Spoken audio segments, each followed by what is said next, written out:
Mga kapuso, binigyang pagkilala at parangal sa kauna-unahang Babae Awards si 24 Oras anchor Miss Mel Tiangco.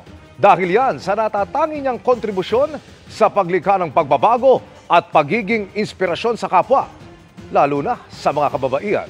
Nakatutok si Jamie Santos. Ngayong buwan ng kababaihan, pinarangalan ng top women business leader and entrepreneurs ng Women's Business Council Philippines o Women Biz PH ang mga namumukod-tanging babae mula sa iba't ibang larangan.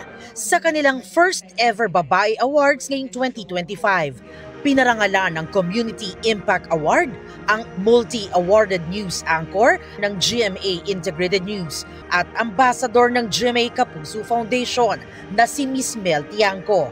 Sa kaniyang speech, hinikayat ni Tiangco ang pagbibigay pugay sa lakas, katatagan at determinasyon ng kababaihan. Inaalay din daw niya ang pagkilalang ito para sa iba pang kababaihan. I am deeply grateful that I am part of GMA Kapuso Foundation and the GMA Network, for it is there where my professional journey brought me face to face and hand in hand with our people from all walks of life, especially the women.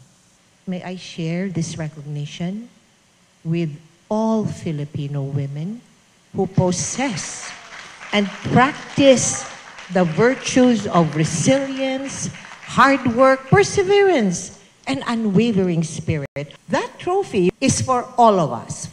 Iba pang pinarangalan sa Babae Awards ay sina Marife Zamora, dating Foreign Affairs Secretary Ambassador Delia Domingo Albert, at ginawara naman ng Posthumous Visionary Leader Award si Margarita Araneta Forres. Ang Women Biz PH ay binubuo ng top women business leaders and entrepreneurs ng bansa.